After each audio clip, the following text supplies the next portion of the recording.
Hello everybody and welcome to the English as a Medium of Instruction for Academics review for week 3. I'm Rob, this is Mary. I'm Mary. Yes, we haven't changed our names. So we'll be talking more about pedagogy this week, and I'd just like to mention and really encourage people to carry on your interesting discussions, because we have had some very interesting, like people are starting to get to know each other. People are starting to interact more, as would happen in your class. And pedagogically, we chose the MOOC as a medium for this course so that people can learn by interacting. There are lots of aspects of English as a medium of instruction, as we've seen, that are different in different contexts. So it's not just about us telling you what you should do. People are bringing really valuable comments to the MOOC. And we'd just like to encourage everybody to go back to week 1, week 2, then go back to week 3 when you reach week 4, and interact with people and just try to get that interaction going, because I think that's an important part of the learning process on the MOOC. But thank you to those of you who are doing that already, and the comments are fantastic. They are truly fantastic. We're quite overwhelmed with some of the comments that you've so very, very kindly put in the discussion space. I'm very, very excited because next Thursday we are going to do a live Google Hangout. Now, I don't really know what that means, but I understand that we, Rob and I, will be live, and you will be able to interact with us in real time, which sounds incredibly exciting. Yes. I think you will be receiving an email shortly, which will tell you more about this. But I understand that you can submit your questions via email, via Twitter, or there will be a chat box on the YouTube window that you can use to send your questions through. I'm completely new to all of this, so it's going to be something extremely eye-opening for me as well. So do please join us. I think we can have fun as well as learning a lot together. And if I can reinforce what Rob just said, do please, if you've got the time, go back to weeks 1 and 2, because we do have a few people who are still joining the course. So it's interesting to see what they have added to your discussions. And once again, it's a kind of cyclical process. By going back and reviewing, we get more ideas and so on, more to comment, and this just makes it such a wonderful experience. Now for our feedback this week, one of the first things I wanted to say was we had wonderful analyses of Adam, a colleague of ours at the University of Southampton, who did a bad lecture. Adam, as well as being a colleague of ours here, is also an actor. So he was able, because of his acting skills, to act the part of a bad lecturer, doing all the things that we're not supposed to do. And some of you really pulled his performance to bits. Very well. Very well indeed. And that was just marvellous. So thank you very much indeed. I hope you enjoyed it. Sometimes it's good to show what you shouldn't do rather than showing what you should do. Sometimes it's more memorable. So we hope you enjoyed that anyway. Over to you, Rob. And linking to the acting theme, I'd like to say that came up again in this week. This idea of the lecturer, the teacher as an actor, so kind of performing for students. And again, it's lots of your comments begin with language or begin with an aspect of communication, perhaps body language this week, and then bring out really the human qualities. There's an identity question. Who do you want to be when you're talking to your students? How do you want to perform? What qualities would you like to show? And that's really come forward. And I think... was it Ezekiel or Ezekiel? Again, another example of how pronunciation, again, if your students aren't, or you're not expecting your name to be pronounced in that particular way, you might just misunderstand completely in a sentence. So apologies if I've said that wrong. But so again, linking like a theatre background to the classroom context. And yes, so these links are very important, and I think a big part of teaching is about sort of communicating your identity professionally and personally, and creating that connection with students. Yes. And lots of the comments really brought that alive, and how you do that, how you establish a relationship, and how you present yourself with all these smaller aspects of behaviour. How do they come together to be who you want to be? Which again, I think you have to have confidence to be able to express that in English, and it's great that some of you are really engaging with it that way. So thank you for that. Yeah, Yep. thank you very, very much Mary. indeed. Yeah, we've had some wonderful discussions, as I said earlier. Fabulous exchanges on eye contact, body language and so on. One thing that we must just mention now is not to fall into the trap of stereotyping people. Now, I'm going to talk about this in greater detail later on, but although we have these images of people from different countries, nevertheless, you know, we have to go beyond the stereotype and learn more about the individual. Antonella from Italy, for example, mentioned that some international students asked her why she was moving her hands while she was speaking, you know, and we would probably think, oh, because she's typically Italian, you know, but clearly they didn't have that stereotype, and so it's interesting that they noticed it.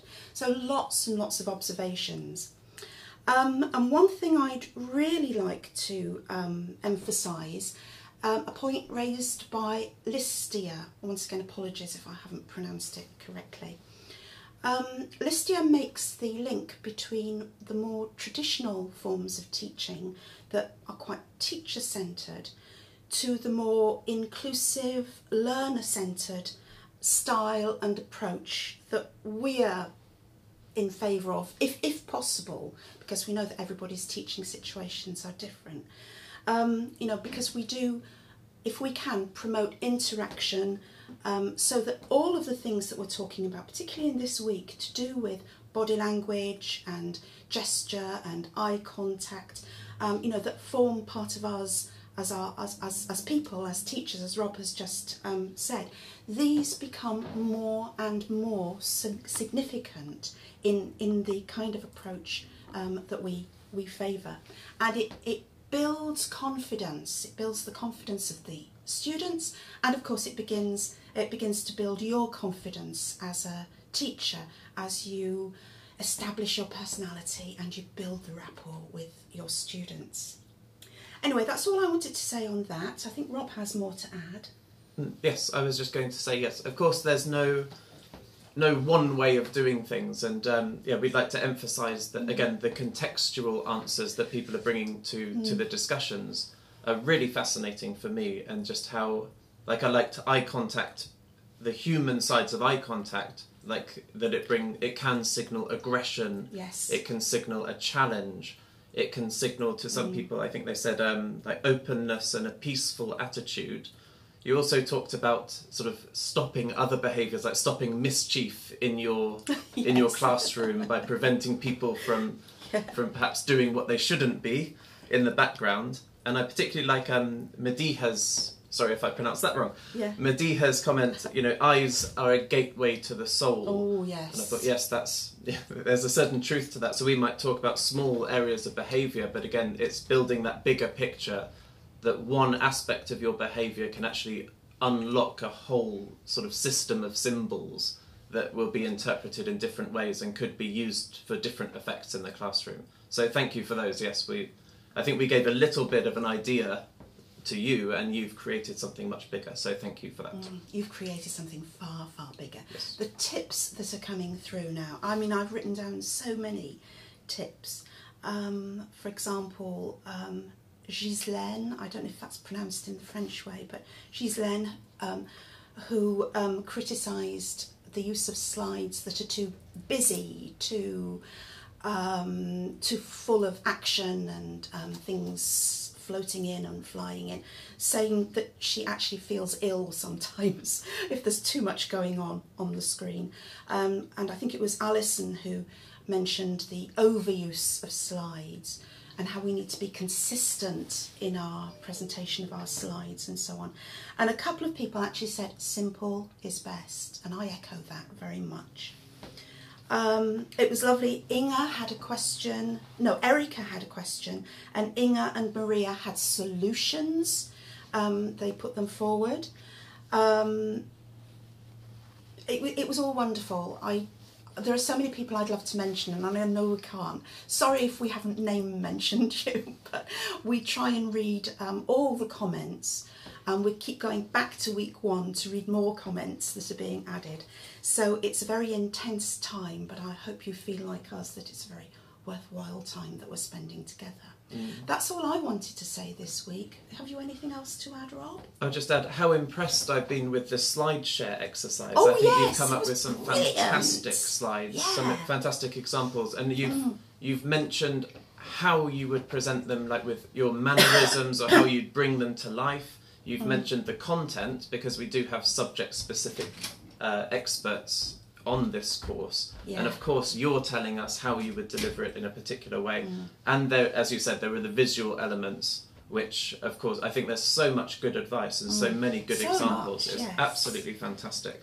And sometimes simple is best, because that was just a very simple activity, and you brought wonderful insights. Absolutely, you couldn't have illustrated it better, really. And there's one more point, just in a discussion between Damon and Sergio, just this idea of comfort. So we're often talking about communication. So as a lecturer, as a teacher, you want to communicate successfully. And they talked about the other side of that as well, which is challenge, because of course we're not only communicating with people, we also have to challenge people to get the vocabulary that's necessary for the subject. We don't want to make the subject terms oversimplified. So again, it's about simplifying your message, simplifying some of the vocabulary and perhaps the grammar to reduce the complexity, but not letting go, or not I was going to do a double negative sentence. not challenging people. No, you can. It's allowed. Okay, I allow it. But to still have a challenge and still have your students developing the language that they need to do the subject, which again is an important part of this discussion. So I hope we've established now that communication is really important for EMI practitioners, but that language still plays a large part in what we're doing. Yes, so, I think there has been a misunderstanding around EMI in the past, that somehow we're saying that it's dumbing down, if you're familiar with that phrase. It's not at all. It's actually using language in the very, very best way. Anyway, Marina, thank you for your lovely comments. Damon, thank you for your advice. I want to go on and on. Alison, stop me. Okay, I'm going to stop you. Okay. So just say thank you very much to everybody. Yes, please continue participating. Yes, we're learning a lot. I hope you're learning a lot. And yes, thank you very much. Bye bye. Bye bye. See you next in the week. Google Hangout. In the Google My new Hangout. phrase. Thank Bye you. bye. Bye.